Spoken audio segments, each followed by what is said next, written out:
Praise lord, దేవుని స్తోత్రం. హల్లెలూయా. వస్తున్న వైఎస్ఆర్సీపీ మినిస్ట్రీ పరిచయ తరపున మీ అందరికీ శుభాభివందనాలండి. ఉదయకాల దేవుని చేత ప్రభు మిమ్మల్ని నింపి తృప్తిపరిచి ఈ యొక్క ఆదివారం రోజు కుటుంబ సమేతంగా దేవుని మందిర ఆవరణంలో గడుపునట్లుగా ప్రభు మీకు కృప చూపించునుగాక. ఆమేన్. నా దేవుని బిడ్డలారా, ఉదయకాలం వల్ల చక్కటి దేవుని వాక్యాన్ని ధ్యానం చేద్దాం. సామెతల గ్రంథము 1వ అధ్యాయము 23వ వాక్యం. నా దేవుని బిడ్డలారా, నా గద్దింపు విని తిరుగుడి, ఆలకించుడి, నా ఆత్మను మీ మీద కుమ్మరించెదను, నా ఉపదేశమును మీకు తెలిపెదను, నా ఉపదేశము మీకు తెలిపెదను అన్న మాట మనం పట్టుకున్నట్లయితే ఉదయకాలం వేళ అనేకమైన ఉపదేశాలు అనేవి భూమి మీద ఉన్నాయండి. అనేకులు ఉపదేశిస్తారు. కాకపోతే దేవుని ఉపదేశంలో ఒక ప్రత్యేకత ఉండిద్ది. ఎందుకంటే సామెతల గ్రంథము 1వ అధ్యాయం 33వ వాక్యం చూస్తేనండి, నా ఉపదేశమును అంగీకరించువాడు సురక్షితంగా నివసించును. సురక్షితమైన జీవితము దేవుని ఉపదేశంలో దాచిపెట్టబడి ఉందండి. అందుకనే భక్తుడు అంటాడు, సురక్షితంగా నీవు ఉంటావు. కీడు అనేది నీ ఎదుటికొచ్చినప్పుడు నీ మనస్సు, నీ హృదయంలో నెమ్మదే ఉంటుంది అనేసి అంటున్నారు. అంటే కారణం ఏంటంటే దేవుని ఉపదేశం నీవు అంగీకరించావు, అంతే కదండి. సామెతల గ్రంథము 3వ అధ్యాయము 1వ వాక్యం చూస్తే, నా కుమారుడా, నా ఉపదేశమును మరవకము, నా ఆజ్ఞలను హృదయపూర్వకంగా గైకొనుము, అవి దీర్ఘాయువును సుఖ జీవముతో గడుచు సంవత్సరములు శాంతిని నీకు కలుగుజేయును. హల్లెలూయా.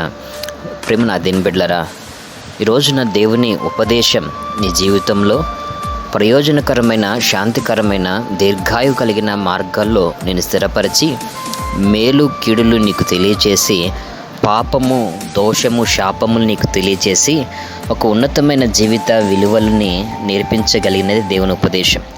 ఇటు ఉపదేశం అనేది దేవుని మందిరంలో నీ కొరకు దాచిపెట్టుబడి ఉండగా, ఆ దాచిపెట్టిన దేవుని వాక్యాన్ని నీవు వినినట్లుగా నీవును నీ కుటుంబమును దేవుని సన్నిధిలో గడుపునట్లుగా దేవుడు కృప అనుగ్రహించునుగాక.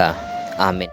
ప్రియమైన దేవుని బిడ్డలారా, అంతేకాదండి, యోబు గ్రంథం 36వ అధ్యాయము 10వ వాక్యం చూస్తానండి, ఉపదేశం వినుటకై వారి చెవిని తెరవజేయును, పాపము విడిచిరండని ఆజ్ఞ ఇచ్చును, వారు ఆలకించి ఆయనను సేవించినడలా తమ దినములను క్షేమముగాను తమ సంవత్సరములను సుఖముగాను వెళ్ళబుచ్చుదురు. హల్లెలూయా.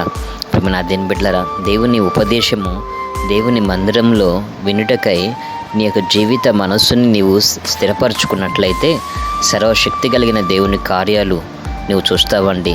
నీ జీవిత సమయాలు ఆశీర్వాదకరంగా, దీవెనకరంగా, మేలు కీడులు తెలుసుకుంటూ నీవు నడిచే అవకాశం ఉండిద్దండి. కాబట్టి నరపుత్రుడ, జీవం కలిగినట్లు ప్రవచించుము అన్నట్లుగా దేవుని వాక్యంలో జీవం ఉన్నది. అటువంటి దేవుని వాక్యాన్ని నువ్వు కలిగి ఉన్నప్పుడు నీ జీవితం కూడా జీవ సంబంధమైన అనుభవంలో నడిపించబడుతుందన్న వాస్తవాన్ని గ్రహించాలి. ఆ రీతిగా కుటుంబ సమేతంగా దేవుని మందిర ఆవరణంలో గడుపునట్లుగా ప్రభు మీకు కృప చూపించునుగాక.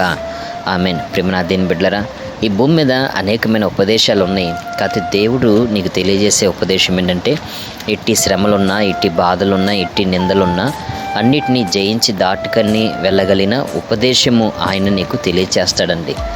నీవు దేవుని వాక్యాన్ని నీవు విని ఆ వాక్యం ద్వారా నీవు నడిపించబడ్డానికి నీ మనసు అప్పచెప్పుకున్నట్లయితే దైవ సన్నిధిలో ఉన్న ఆశీర్వాదాలతో, ఈవులతో నువ్వు నింపబడతావండి.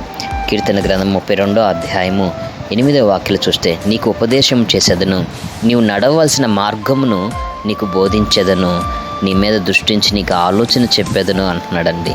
నిశ్చయంగా మీ శ్రమలు, బాధలు, ఇరుకు, ఇబ్బందులు, అటువంటి అనుభవాలు మీరు దాటి వెళ్ళినట్లుగా కావలసిన సమయోచితమైన ఉపదేశాన్ని నా ప్రభు మీకు తెలియజేసి, మీరు నడవలసిన ప్రతి త్రోవలని ఆయన మీకు తెలియజేసి, మీ దుఃఖ దినములు సమాప్తి చేసి ఆయన కృపతో మిమ్మల్ని నింపి నడిపించునుగాక. దేవుని ఉపదేశము దేవుని బిడ్డలకి ఒక ఆదరణ, దేవుని ఉపదేశము దేవుని బిడ్డలకి ఒక సుఖంతో నడుచు జీవిత అడుగులు నేర్పిస్తుందండి.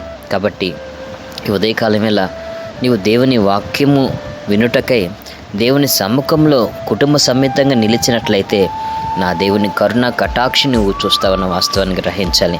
ఆ రీతిగా కుటుంబ సమేతంగా దేవుని ఉపదేశము విని ఆశీర్వాదకరమైన, దీవెనకరమైన బాటలో ప్రభు మిమ్మల్ని నడిపించునుగాక.